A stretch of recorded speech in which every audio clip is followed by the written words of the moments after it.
नमस्ते क्वेरीज।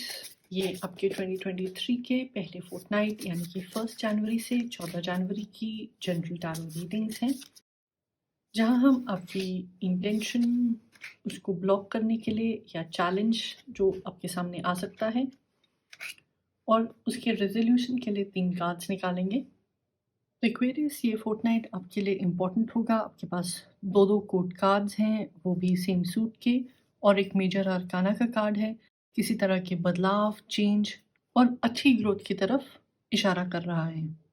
आप क्या चाहते हैं और आपकी इंटेंशन में कार्ड आया है किंग ऑफ सोर्ड्स। तो अगर आप इस पिक्चर को देखें, बड़ी ही ग्रेसफुल सी रिफाइंड पिक्चर है, जो इस सामुराई ने तलवार भी रखी हुई है। बड़ी रीगल मगर ग्रेसफुल है। जो ये चिड़िया है, एक तरह की स्पीड ऑफ माइंड के बारे में बात करती है। तो इस फोर्टनाइट आप चाहते हैं कि आप किसी एक एरिया में माहिर हो जाएं, अथॉरिटी बन जाएं, कि आपके जो भी टैलेंट्स हैं, चाहे वो नंबर्स के साथ खेलना हो, लॉजिक की बात हो, संगीत की बात हो, शब्दों की बात हो, आप उनका बेस्ट प्रयोग कैसे कर सकते हैं। आप चाहते हैं कि आप अपने आप को एक पोजीशन में एस्टैब्लिश कर दें, कि वहाँ से आपको रिस्पेक्ट मिलना शुरू हो जाए, आदर मिलना शुरू हो जाए, कि आपकी जो सोच है, आपके जो आइडियाज़ हैं, लोग उसको एप्रिशिएट करें।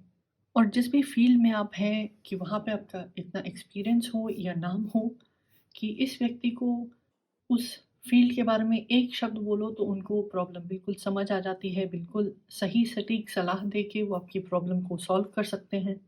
इस रीडिंग में ये कार्ड 2 चीज़ों के बारे में बात कर रहा है, कि एक तो आप अपनी फ़ील्ड में, किसी एरिया में, किसी भी विषय पर एक्सपर्ट बनने की कोशिश कर रहे हैं या बनना चाहते हैं, और दूसरी कि लोग भी आपको उस ओहदे का रिस्पेक्ट दें या अपॉर्च्युनिटीज़ दें। मगर आपके सामने जो ब्लॉक आ रहा है, जो चैलेंज आ रहा है, वो पेज ऑफ सोर्ड्स का कार्ड है। ये कार्ड कह रहा है कि फ़िलहाल आप अभी सीख रहे हैं। अभी-अभी ग्रेजुएट हुए हैं, किसी नए लेवल पर पहुँचे हैं, तो आपने किताबें तो बहुत सारी पढ़ ली हैं, आपके पास आइडियाज़ भी अच्छे हैं। आप उस नॉलेज के साथ क्या करना चाहते हैं, किस तरह के बदलाव लेके आना चाहते हैं, उस पर भी आपने एनालिसिस किया हुआ है। मगर अब थोड़ी जल्दबाज़ी में हैं, कि जो आइडिया है वो आधा पक्का सा है। तो आपका लक्ष्य, आपका गोल काफ़ी बड़ा है और होना भी चाहिए। मगर अपने गोल को अचीव करने से पहले आपको अपनी नॉलेज, उसकी एप्लीकेशन को टेस्ट करना पड़ेगा, उसकी वैलिडिटी को परखना पड़ेगा। जब किसी चीज़ को हम ट्राई करते हैं, तभी समझ आता है कि डायरेक्शंस ऐसे क्यों लिखे हुए थे, क्या करने से गलत रिजल्ट मिलता है, क्या करने से सही रिजल्ट मिलेगा, किस तरह की एडजस्टमेंट करने से प्रॉब्लम आराम से सुलझ सकती है। तो आप जो इनोवेशन करना चाहते हैं, अपना तरीका या अपनी सोच को दूसरों के साथ शेयर करना चाहते हैं, वो अच्छी बात है। मगर ये समय अभी कॉन्टैक्ट्स बनाने का, रिसोर्सेज ढूँढने का, ज्ञान बटोरने का और उसको सही तरह अप्लाई करने का है। तो आप अपने गोल के रास्ते पे तो ज़रूर हैं, मगर जो आपका नज़रिया है, आपका प्रैक्टिकल एक्सपीरियंस है, या फिर आपके बोलचाल का भी जो ढंग है, फ़िलहाल आपके खिलाफ काम कर रहा है। अगर आप इस ब्लॉक को रिमूव करना चाहते हैं, वहाँ सॉल्यूशन में कार्ड आया है नंबर 13 पे, डेथ का। तो ये जो डेथ का कार्ड है, किसी तरह के ट्रांसफॉर्मेशन के बारे में बात करता है।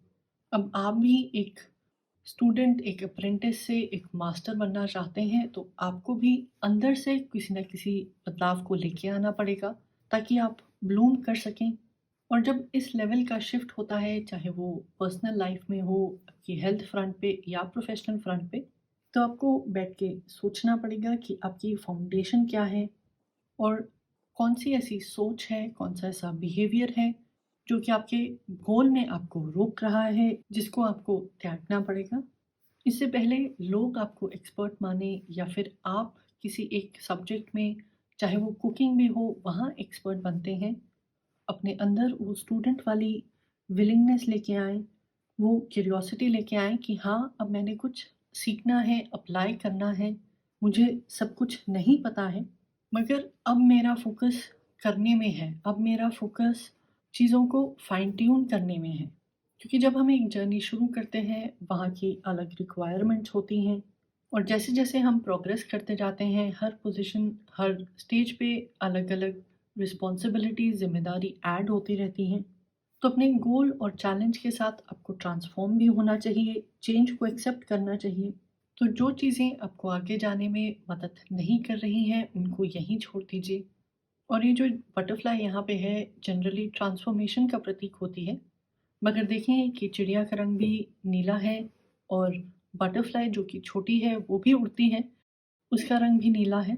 तो कहीं न कहीं स्पीड की जगह ये कार्ड आपसे ये भी कह रहा है कि जो आपकी ट्रांसफ़ॉर्मेशन है, चाहे धीरे-धीरे हो, चाहे थोड़ी-सी पेनफुल हो, मगर आप उसको कैसे हैंडल करते हैं, जो ये आपकी सीखने वाली स्टेज है, अगर आप उसको ग्रेसफुल कर लेते हैं, तो वो आपके लिए ज़्यादा अच्छा होगा।